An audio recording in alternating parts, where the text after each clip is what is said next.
and welcome once again to the India Today Conclave, to a very special session that we have, Bulls in Our Memory Shop, debating heritage, history, and hubris. Rather intriguingly titled, but let me try and decode it in a way which is perhaps a little simpler. We live, ladies and gentlemen, in an age of contested legacies of historical figures. We are rewriting, reclaiming, reinterpreting history in a manner that only seems to further polarize society today. Is there a way forward where we can bring together an objective rendition of our history without breeding sharp social and political divisions? That's what we want to address today. And we have two eminent speakers who hopefully will try and demystify this topic for us. Vikram Sampath is the author of a two-part biography of Savarkar. The second part is just out. Historian and author. Dr. Vikram Sampath is joined by Dr. Shashi Tharoor, who is not just a politician, but I think at times would rather be first described as a Sahitya Akademi Award winner for his writing, including his most recent book, which looks at the issue of nationalism. So thank you both very much for joining us. And Shashi, let's kick it off straight with you by asking this question, which is often being asked: what are these fundamental fault lines that underlie contemporary history debates, history writing today? Is it Nehruvians versus the Hindutvavadis? Is it left versus right? Is it constitutionalists versus those who see an India that stretches into antiquity? What really defines the history debate today? I think what's happened, Rajdeep, is that what has opened up in the last few years with the ascent of Moditva, if you like, Hindutva plus the personality cult of Mr. Modi in power and the followers they both attract. What has changed, I think, is that an issue which many of us grew up assuming had been long settled has now reopened fundamentally. And that goes back to the founding of the Republic, the moment of partition, because partition didn't happen, as you remember, the split in the nationalist movement didn't happen over ideology. It wasn't Marxist versus capitalist. It didn't happen over geography. It wasn't North versus South. It happened on one key question. The question was, is religion the determinant of our nationhood? And those who argued that, yes, religion was their identity and that made them a nation, they left and they created Pakistan. And everyone else who remained pretty much of any consequence, starting with Mahatma Gandhi, embracing Nehru, Maulana Azad, Sardar Patel, Rajendra Prasad, the works, they all said, no, our freedom struggle was for everyone. And of course, Dr. Ambedkar then enshrined this in a constitution debated over 2.5 years before being adopted, which enshrined that principle that India will be a secular, pluralistic state with room for everyone, irrespective of what their color of skin was, what the language they spoke at home, what religion they had or chose to worship, what caste they belonged to, that as long as they were citizens of this republic, everyone would be equal. Now, that fundamental idea was, I think, core to the evolution of Indian politics for the next 6 decades plus. And now we have a different ethos in power, which argues that no, India is fundamentally a Hindu country, and that everybody else here is either a guest or an interloper, and that the institutions of the state, the laws of the state, the practices of the state must reflect an allegiance to a certain cultural, civilizational understanding of India, which has nothing to do with the idea of India enshrined in the Constitution. And that, I think, is the fundamental fault line, because it is, people keep saying, no one gave you the right to have your own idea of India. My answer is, I'm afraid my idea of India is the idea in the Constitution. Where does yours come from? You want to answer that? Where does yours come from? The suggestion that Shashi Tharoor is making is that the fundamental fault line lies in how we, in a way, identify ourselves as Indians. Do we identify ourselves in India through the Constitution, or do we identify ourselves through religious identity? Rajdeep, as a non-politician and as a historian, I'd like to answer it from that perspective. that, we might be politically independent, but I think our minds are far from decolonized. Particularly this finds its manifestation in scholarship, in historiography, where we've very, very faithfully been adherents of that infamous Macaulay's Minute of 1835, that the whole role of education is to create a class of people who are interpreters, who are only in color and blood Indian, but in our morals, opinions, tastes, and intellect, we are English. And this manifests, it's probably most germane in the way history is written in India. And I'm not making it political at all. The first. No, you're brush, welcome. You're welcome to make it political. It is political. Yeah, Let's be honest. So the first brush that a young Indian will have with the history of her country is the textbooks. And what does she see there?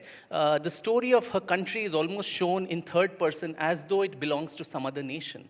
While it's not my case to argue that the role of history or historians is to generate pride and hysteria and jingoism and all of that, the converse also holds, that to denigrate your past, to feel a constant sense of apologia about it, I think that's been the bane of historiography, because sadly, even at the heights of the British Raj, you had space for nationalist historians, Jadunath Sarkar, Radha Kumud Mukherjee, R.C. Majumdar, V.K. Rajwade, so many of them, Bhandarkar, C.V. Vaidya.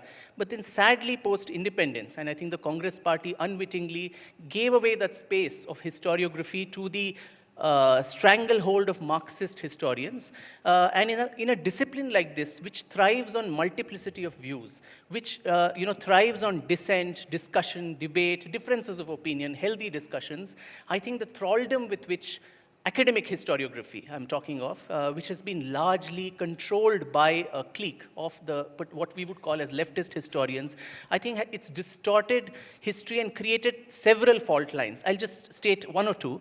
The story of India is the story of invaders. From their perspective, we've not reclaimed that. So a young person, again, who reads the story of India, it's a long litany of invasions, starting from that myth of the Aryan invasion theory, to a series of battles that we have lost. We're a nation of losers, it seems, to most people. That the very fact that we are around as a civilization shows there must have been some battles we also won, and the resistance that was put, which is curiously underplayed or subjugated in our history books. The other thing, we are sitting in Delhi, but the historiography of India is extremely Delhi-centric. Both of us come from below the Vindhyas. I think stories from our part of the country don't find mention as much as some obscure dynasties which are bigoted, Lodhis and Khiljis find incommensurate mention in books. The Vijayanagar Empire or the Chola Empire, the Rashtrakutas, Satavahanas, Pallavas, the Travancore rulers, the Mysore Wadeyars, the Ahoms of Northeast, the Nagas, Tripuris, the rulers of Manipur. I think India needs to reclaim her history from Delhi. And these are these constant battles that keep happening in historiography, and also, a refusal to acknowledge the darker elements, the darker aspects of Indian history, particularly medieval India with Islamic invasions, trying to brush that under the carpet. American historian Will Durant had called the Islamic invasion of India as the bloodiest chapter of human history. But does that find a mention in our books in the way it should? We labor under this false assumption that talking about the truth will upset contemporary social issues. But dare I say that national unity or social cohesion cannot stand, the edifice of national unity or social cohesion cannot stand on the shaky and false foundations of whitewashed history. So face the truth in the eye. History worldwide offers these spaces to heal, to relive the past, get over it, make peace with it, move on. I think we've not done that. And that is one reason these battles keep happening, what we saw in Ayodhya, what we keep seeing all the time, these renaming of cities. These are a manifestation of that same idea that somehow someone is going to feel bad if you speak the truth. And so we need to push all the muck under the carpet and put deodorant. At some point, the stink will show up. And that's what is happening. With Vikram. Basically, Vikram wants India to reclaim its history from Delhi, from Macaulay's children, I'm with from those who in the Nehruvian age, he believes, whitewashed history. and didn't tell the little subaltern histories. I could add a number of other names, Suhail Dev, Yes. who took on, the Ghazdis. There are many others whose names come out. Is that true somewhere? Or do you believe he's taking an extreme position and going to the extent where now I read Maharana Pratap actually defeated Akbar in the Battle of Haldigadi, which is a plain lie, but it suits a particular form of history writing. So this is precise. I'm with Vikram halfway. That is, much of what he said in the first half of his response, I agree totally with, and I have myself in my own way expressed the same concern that there's a whole lot of Indian history we've not been able to reclaim. I studied in Bombay, Calcutta, and Delhi, and I didn't learn a line about the Vijayanagar Empire, and even less about the Cholas, the Pallavas, and so on. Whereas, as Vikram points out, the smallest dynasties in Delhi, we learned by heart their dates. So there is certainly a Delhi-centric vision of Indian history teaching. But on the last part of what Vikram said, I have a profound disagreement. I think that what we have to look at is that when we came to independence, we really did not choose to be a mirror image of Pakistan. Pakistan used history to forge this rather intolerant idea. I've met Pakistanis who are horrified to realize that the history they read. There is even an excellent book by a Pakistani historian comparing the history that was taught in Indian schools up to the 70s and what was taught in Pakistani schools.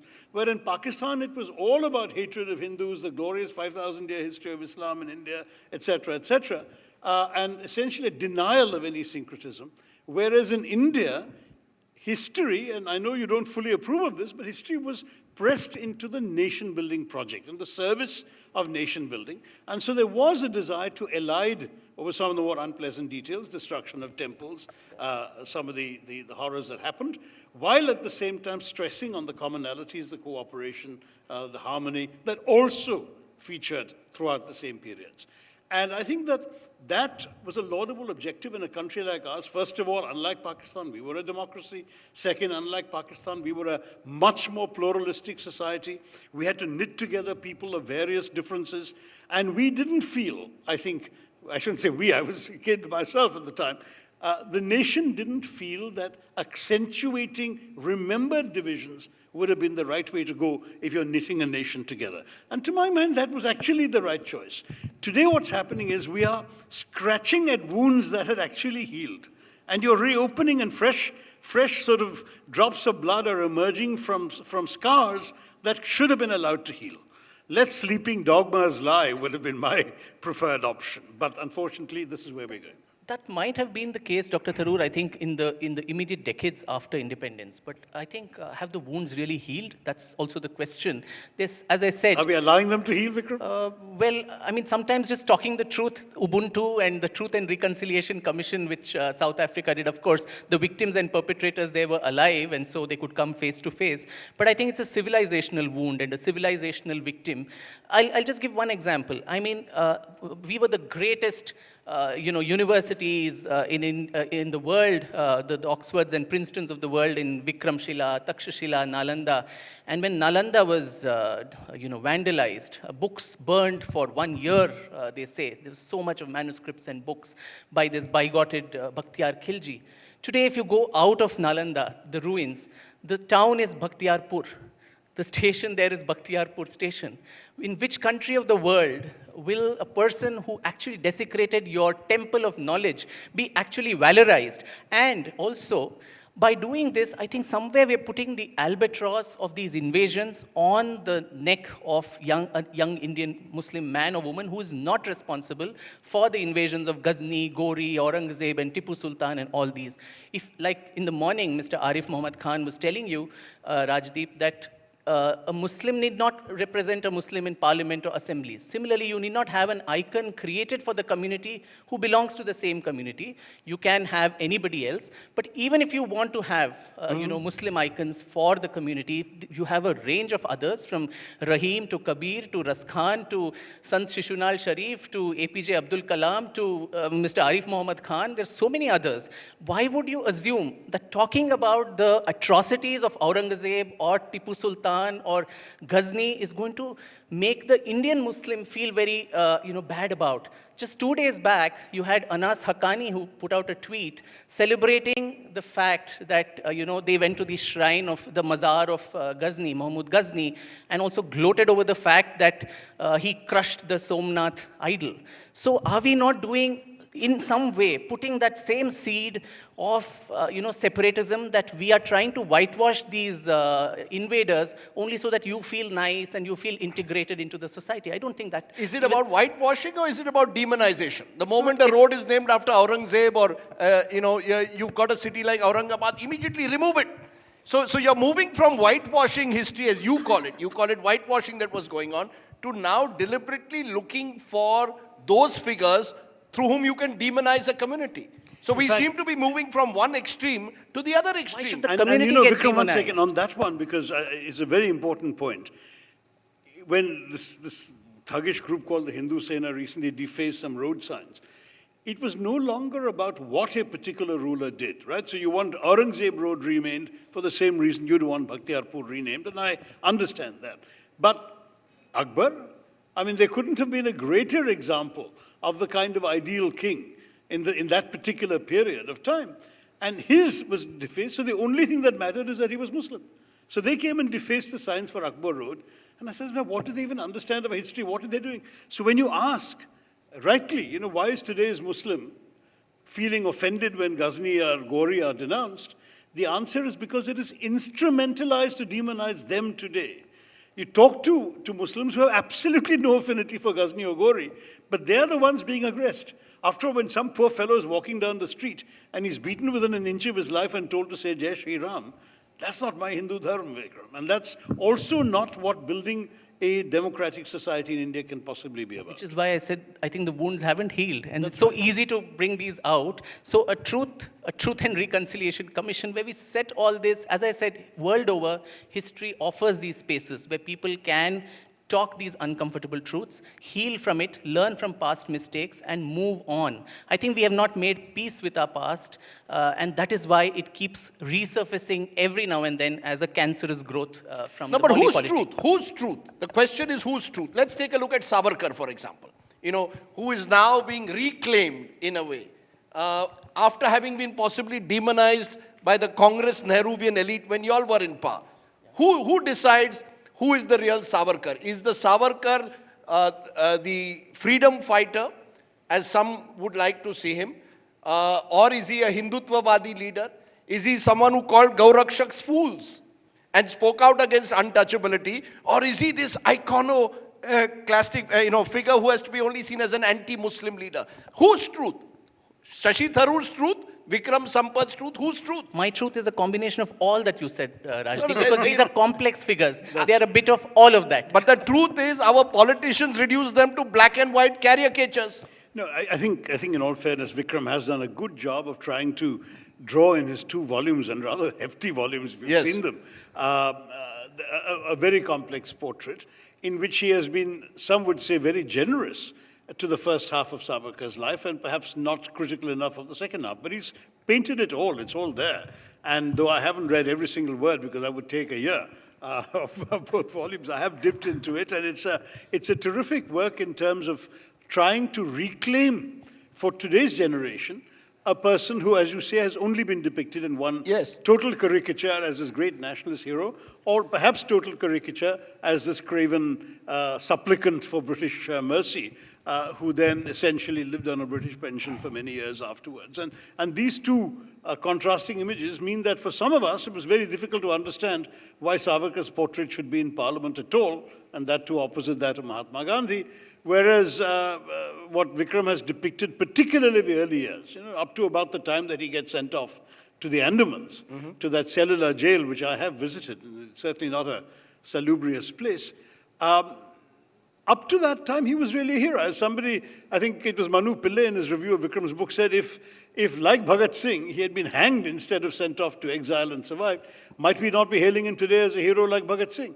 It's the subsequent year, the No, but look at invention of Bhagat Singh. Hindutva philosophy and the bigotry he showed, the involvement in mentoring Nathuram Godse and up there, all of these things that have cast a shadow over what Savarkar represents. Nobody, can you look at these figures who've traversed, decades as complex figures, or do we tend to look at them as black and white figures? Even Bhagat Singh. Let's be honest, Bhagat Singh was never close to anything remotely connected to Hindutvavadi politics. And yet today, he was a Rajdeep, communist. he was a communist.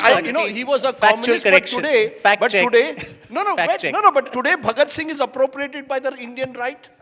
Subhash Chandra Bose, who was a socialist, is appropriated by the Indian right. Mahatma Gandhi, you appropriate, and you appropriate Savarkar. Both together, you want to appropriate every leader, then give the truth. I don't know who is you here, because as I said, I don't belong to any political party, fortunately. You've been positioned at the right of the stage. That's by design, I'm by happy you. to be the centrist. No, but go ahead. But see, there are many facets to a person like Savarkar, who's very, very complicated figure. I've dealt in detail about those so-called petitions, that they were not mercy petitions, that these pension that he was receiving is something that that many other revolutionaries whose degrees was taken away were given by the British. The very fact that the British never trusted him, if he had become a stooge, they would have co-opted him. He was a very useful fellow who was trained in law in London. He would have been a part of the Viceroy's Council. Now, from a 5-year captivity in Ratnagiri after his release from Andamans, every time his petition came up for a review, the British said, we don't trust this man, because he had these underground networks with Bhagat Singh, with Chandrasekhar Azad, with Durga Bhabhi, with Sachindranath Sanyal, Raj Bihari Bose, all of them. So from 5 years, the term actually ended to 13 long years. That itself showed that the British never trusted him, and he was not a stooge as is made out to be. And also his role in the assassination of Gandhiji, time and time again, the courts have honorably exonerated him. And when the highest court, the Supreme Court, exonerates someone, I think for political purposes, it is unfair to keep on putting that albatross on him. But be that as it... There's a new book out that does exactly that with new research. Well, maybe. With, but then, by sir, Dr. Tharoor, for 1.5 years, the Supreme Court appointed an amicus curiae and someone of the stature of Justice Bobde, the former CJI, and Justice Nageshwar Rao went through the Mahatma Gandhi trial papers, the Justice Jeevan Lal Kapoor Commission report, and gave out a statement in 2018, just 3 years ago, that Savarkar's role in Gandhiji's assassination is not something that is up for review, and the courts have settled it. So I think somewhere we should put, dogs to sleep there, as you said. But, the fact, Rajdeep, is have these discussions. Today we are able to have this mainstream discussion on Savarkar. But in the 50s and 60s, I keep talking about this several times, someone of the eminence of Pandit Hridaynath Mangeshkar, who was in All India Radio. Savarkar was also a prolific Marathi poet. He wrote extensively in Marathi, Sagara, Pran, Talmalala, and Jayostute, and all of that. So this poem which he tuned, Sagara, Pran, Talmalala, which Lataji, Ashaji, others sang, for which he got a show cause notice, asking, why have you tuned this man's, why have you tuned this? And Mangeshkarji gave this 2-line reply saying, good poet, good poem. Reason enough to tune, but he lost his job for doing this. So you make someone a persona non grata, you don't even have a discussion on that person, and we talk of intolerance today. So, this culture, cancel culture of anybody who doesn't fall in this mainstream narrative is a traitor, doesn't belong to the nationhood. I think that is a very problematic piece. And Bhagat Singh too, Bhagat Singh published Savarkar's book on 1857, the 4th edition. In his jail diaries, the Hindu Pad Padashahi of Savarkar are noted down extensively. He's written eulogizing articles on Savarkar in the Matwala newspaper that Bhagat Singh brought out. So this connections between the revolutionaries, I think, is so understudied. That's another fault line in our history, where we have a very simplistic, linear, monochromatic narrative, a Richard Attenborough film of how India won her freedom. I think there are multiple stories, multiple narratives, multiple heroes and heroines, and the time has come in this Amrit Mahotsav that we kind of revisit those other voices and which are dying to be, I think, told and heard. Respond to that, Dr. Tharoor, that the years of the Congressification of our history, when the Marxists sort of, in a way, dictated what our history should be, is where distortion and, dare I say, intolerance also crept in. That there was an unwillingness to read possibly other multiple versions that perhaps existed of these same complex figures. For the longest time, even Bose was never really done justice in a way by the so-called Congress historians of the 50s and 60s. Well, I'm not sure that it's fair in a thriving democracy to imply that every historian followed a particular line dictated by the ruling party. I don't believe that was true. I think that, in fact, in some ways, some of the critiques of the Congress from the left were actually even sharper than perhaps what today we're seeing from the right. So I don't think it was a monochromatic approach. Having said that, I'm not going to speak in favor of intolerance. I wasn't aware of this episode of Pandit Hridaynath Mangeshkar, and I feel sorry that such a choice should have been made. No one is defending any of the excesses of the past, but this whataboutery is not a way of responding seriously to a discussion about today and tomorrow. You know, you talk about 2002 riots in Gujarat, what about 1984? Both were bad, yeah, but let's not acknowledge they were both bad, and let's talk about how do we prevent either from happening in 2021. That's the way in which we have to look at history if you are interested in building a modern, progressive, democratic nation. You're saying there's no space for whataboutery in our history debate. That's cheap debating, point scoring, you know. What about this, what about that? Okay, we are censoring people now, you censored people ago. We are arresting people now, you arrest them in the emergency. Those arguments are not what the country ought to be about. They're not about what we should aspire to as Indians to see in our country. I am all for reclaiming forgotten voices, as Vikram says, on all sides, I might add. And I think that one of the very important things that you're overlooking in the slight demonization of Congress-era history writing is the very fact that people like Bhagat Singh, Netaji Bose and others were honored, maybe insufficiently according to some, were honored sufficiently that today we still speak of them with reverence. And these are people who obviously were demonized by the Brits up to 1947. And when you look at the fact that of course, Netaji has lots of roads and stadia and so on named after him everywhere. Bhagat Singh is an icon that everyone honors today. People don't realize he died in his early 20s. He was hanged at 21 or 22. And yet today he is one of the best known Punjabis of all time in India, and somebody who is revered, rightly so, for the extraordinary intellect he had and the contribution he made to articulating India's aspirations for freedom. So it's not as if there was only one narrative. But let's agree, let's concede the point we need to allow other voices to come forward. What are these voices saying? And that's where I want to, if the voices are saying, you know, Muslims were bad 500 years ago, and therefore today's Muslims will have to suffer for it, and we will do this, and we will do that, and we will change this, and we'll change that, then I have a problem. I mean, I want to say, what are you doing to today's India? Why can't we focus on making a better India for all, Hindus, Muslims, Christians, the lot, instead of fighting these old battles? When Vikram says that the wounds have not healed, you're not allowing them to heal. That's my problem. Let them heal. Let them heal. I remember a conversation with Shimon Peres, the former president of Israel, in Davos. This is more than 20 years ago. We were having dinner. It was a casual conversation. Now that he's passed away, I can reveal it. And he said to me, I hate history. I said, what? I said, history is my subject. What are you telling me, sir? He said, no, I hate history. I don't want my grandson to study history. I said, why? He says, the history only is going to make him dwell in the past, in real or imagined wrongs. I want him to focus on the future. Let him study technology. Let him study computers. I don't want him to study history. Now, this is from Israel, which is steeped in history.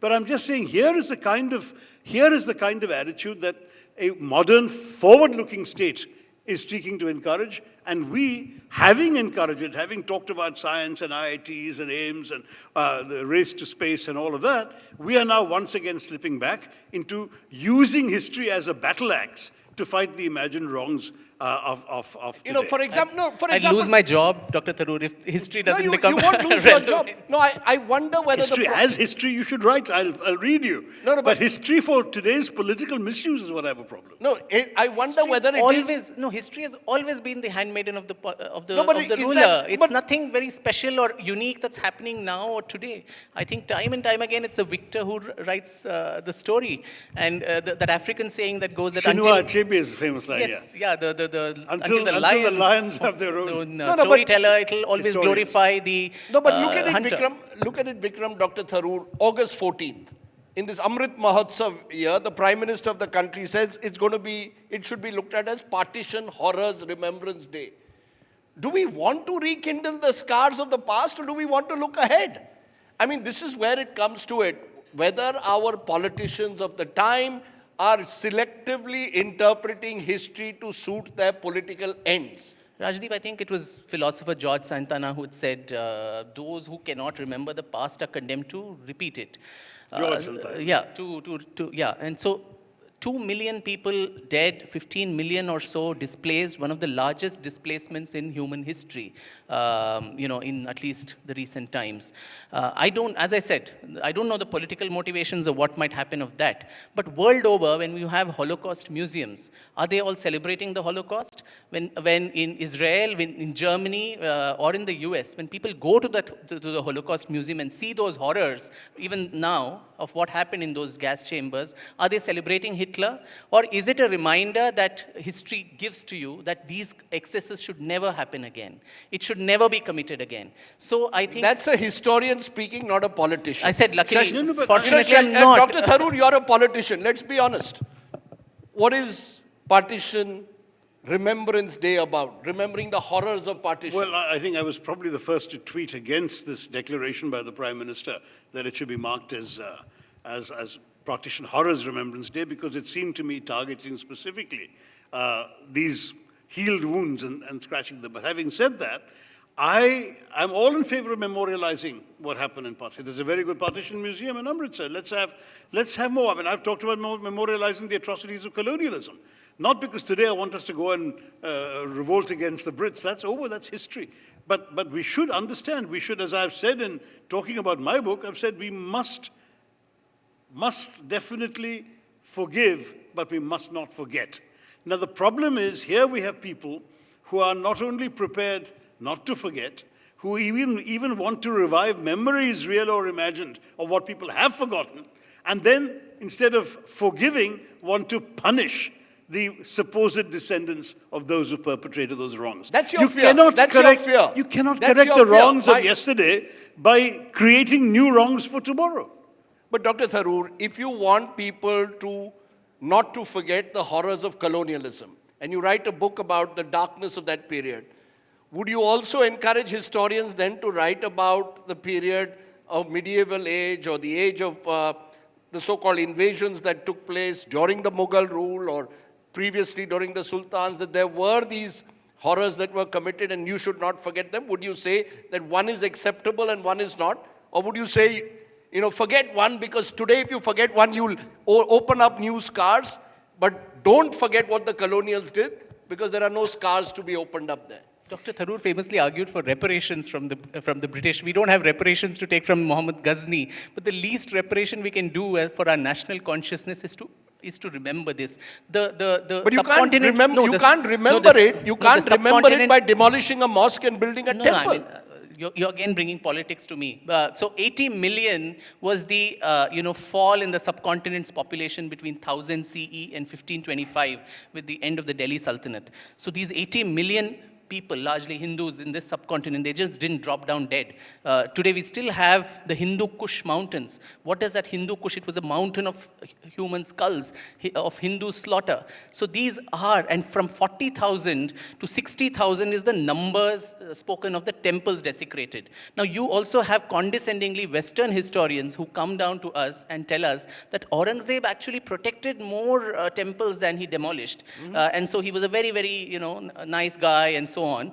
We know these kind of condescending historians who come and teach us what to be tolerant about and intolerant about. So obviously Hitler also could have probably massacred a lot more Jews. He didn't do it, so was he a saint for that? So I think these kind of perversions and it's, I think, an intellectual crime to subvert or subordinate the truth to political considerations, which happens on both sides. And to tell the truth as it is with a group of non-ideologically leaning historians, I think is the need of the hour to ensure that the story of India finally gets told to the future generations. Why can't it be told by multiple voices, Vikram? Why can't we have... So you have a Gyanendra Pandey writing about example after example that he's dug up of Hindu-Muslim cooperation during these periods. Sure. And by all means also have a historian cataloguing all the misdeeds and the temple destruction and so on, whoever, Sitaram Goyal if you like.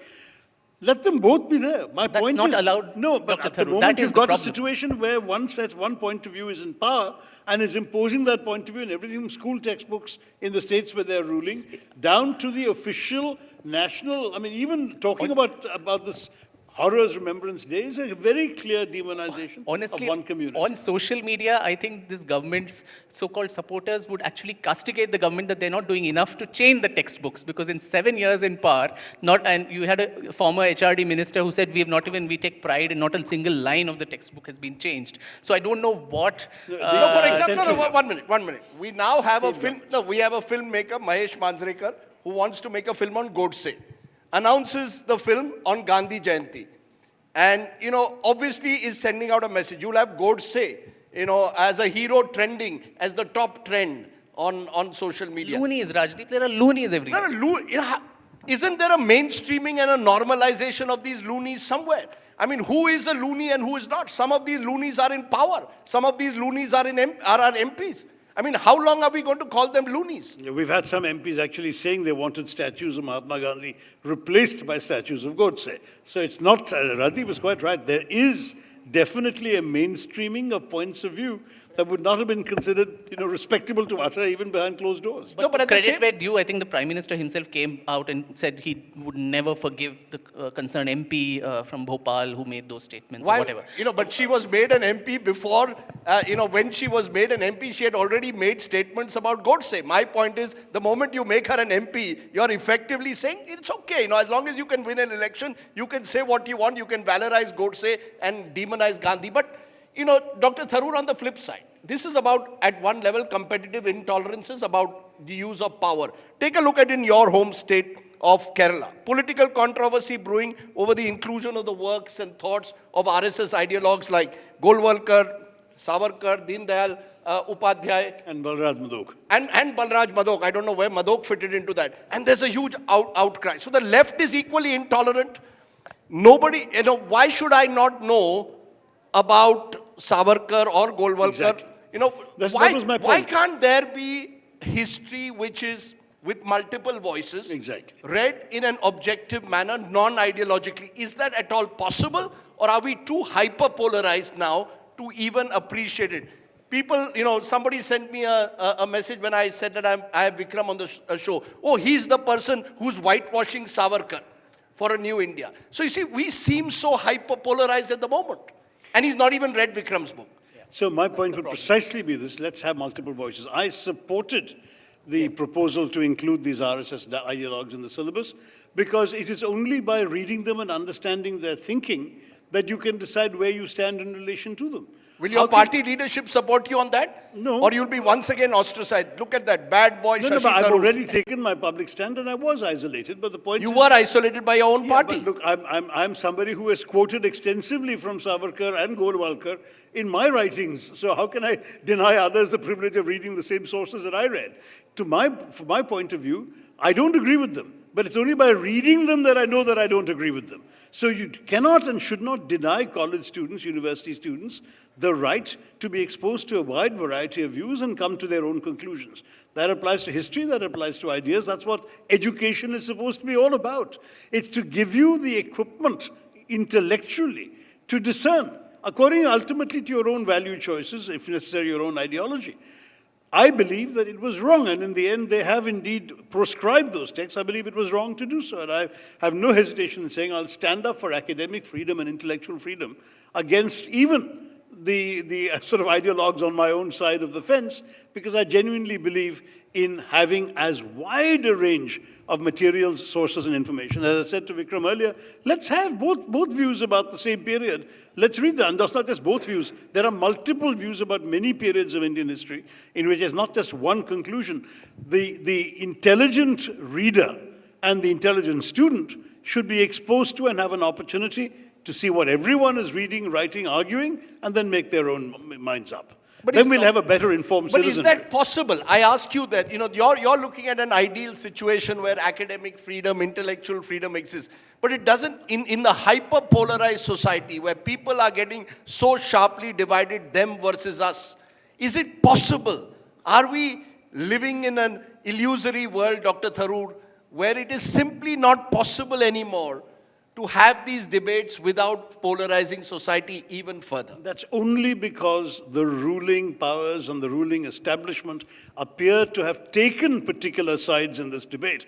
If the government stayed out of the debate, if the government and the ruling party and their entire panoply of power, influence, media influence, all of that comes with it, if they stood back and said, let this be discussed amongst intellectuals, amongst historians, amongst journalists, that I think would be fine, and we can have all these views. I would love to read more of Vikram and read more of leftist historians. How does it matter? It's when the government has one point of view that appears to be the one that they are railroading to the consciousness of Indians that everyone gets alarmed and says, here, you're polarizing the country. Sorry to say what about here, but that's exactly what would have been said 25 years ago when you were in power. True. You see, that's the problem. True. I was happily at the UN, so don't say true. I take your point. Dr. Tharoor is in a magnificent minority, who believes in this open-mindedness. That, as I said, history is a handmaiden of the ruler. So in the past, when ICHR was created and so on, I spoke about how even during the British time, you had space for an alternate view. Whereas, post-independence, it's a paradox that we do not have these alternate views to thrive. I mean, careers have been destroyed, fellowships denied, so many stories like this, only because you didn't toe a particular line. So every dog has its day. So some people are now looking back and saying, it's our time now. You can't grudge them that, saying, now we have to be fair to everybody and so on. Where were these virtues 20, 25 years ago? So now, in fact, as I said, people who are supportive of this government actually berate it for not doing enough to actually bring a civilizational consciousness or something, statement of history. So, in fact, they get the stick, I think, on both sides. No, but it's got to be high quality, let's be honest. And so, part of the problem is, it's not just about junking the past. It's if you're going to rewrite history, please ensure that you do it with some element of integrity and quality. So I ask you, therefore, between so-called secularizing history and communalizing history, is there a middle ground that we can find? Truthifying history, I guess. That is the truthifying history. Truthifying. You're calling it truthifying history. Truthifying Indian history and let people read what is the truth. However inconvenient it is, let us stare it in the face. Let's just get done with it. I think we have a very, very troubled past. And since, as I stated again, since we've not made peace with it, we will keep having these fissures emanating all the time, whether it is in Ayodhya, whether it is in some other place. If we had settled these for good, I think the problems would not arise. Dr. Tharoor? In one of my novels, Riot, I have a character, a foreigner, an American, saying to the Indian characters, the problem with your country is you have far too much history for you to be able to consume it. I mean, it's overflowing. You're all busy using history as a battle axe to hit each other with. And this character is somebody who's trying to sell a popular beverage in India. And he says, I don't care about your past. I'm only interested in your future and increasing my sales here. You guys should be thinking about the future too. And frankly, I have some sympathy with that point of view. I love reading history. I've enjoyed writing it as an amateur. I don't claim to be a historian as Vikram is. But I would say that history should belong to the past and to multiple understandings of the past. And Vikram says the truth. So if you look selectively at only the rape, the pillage, the destruction of temples, the forced conversions, you have one kind of truth about that period in northern India in particular. If you look only at incident after incident of Hindus going and worshipping, for example, Ghazi Mia in Bahrain is this fellow who was a Muslim warrior who's revered as a Hindu saint today. You've got people in many, many parts of India who where if there was a natural calamity and a temple was destroyed, the local Muslims would come and rebuild it, and vice versa for a masjid. We've had so many examples like that that are also present in our history. If you only look at that selectively, you'll have a different truth. And maybe if you read both sets of accounts, you'll arrive at a third truth. I feel we should let people have their own understandings, provided no one seeks to assert a monopoly of one version of the truth. That's where I would leave it. Let us let history remain contested for the past. But let us not bring those contests over into the present and thereby compromise our future. Maybe we should have a film. Maybe we should have a film on Kabir instead of Aurangzeb. Yeah, indeed. So maybe we should have a film on bridge builders rather than a Godse. Yeah. You know, there are any number of, have a great film on Vivekanand instead of a film on Godse. Have a film on Kabir instead of Ghazni. But maybe we live in an era whereas in Bajrangi Bhaijaan, the actor says, कि प्यार बांटना बहुत मुश्किल है, नफरत फैलाना बहुत आसान. And I just wonder whether even history has got caught in these competitive hatreds of our time. I just wonder. It has, Rajdeep, and I would agree with Dr. Tharoor there about these multiplicity of views. I've always held, as a historian, that it's that famous poem we read as children, the blind man and the elephant. Each blind man touches one part of the elephant and says the elephant looks like the trunk, the tail, the body, and so on. They're all right and they're all wrong as well. History is that. Each person looks at one aspect based on either biases or the evidences that are available to them and reconstructs. It's the sum of all the parts. So do not deny any part in the false miasma of contemporary politics, contemporary social cohesion, and so on. And as I said, de-hyphenate today's Muslims from these invaders of the past. Make new icons who actually represent that composite culture, who actually represent that peaceful version that you talk of, rather than, actually deny and have this negationism that, Aurangzeb was actually very secular, but, this... The way to do that is to go back to the Constitution. The Constitution gives us a roadmap where we can all enjoy our own autonomy and be empowered as citizens of a free democratic republic. True. Let's do that and not, in fact, demonize people for what happened centuries before our republic was even born. Let's leave it there, because we are 75 years into our independence, and 75 years is a good step to look forward rather than look at the past possibly with anger and certainly not with hatred. This country, as yesterday Thomas Friedman called it, is a miracle country, a country of great pluralities. Let's celebrate that diversity rather than somehow or the other demonize our past. And that's really what historians need to do, provide us with those multiple voices that reflect the diversity of this unique country. Thank you both very much for joining us. Vikram Sampath, Shashi Tharoor. Thanks.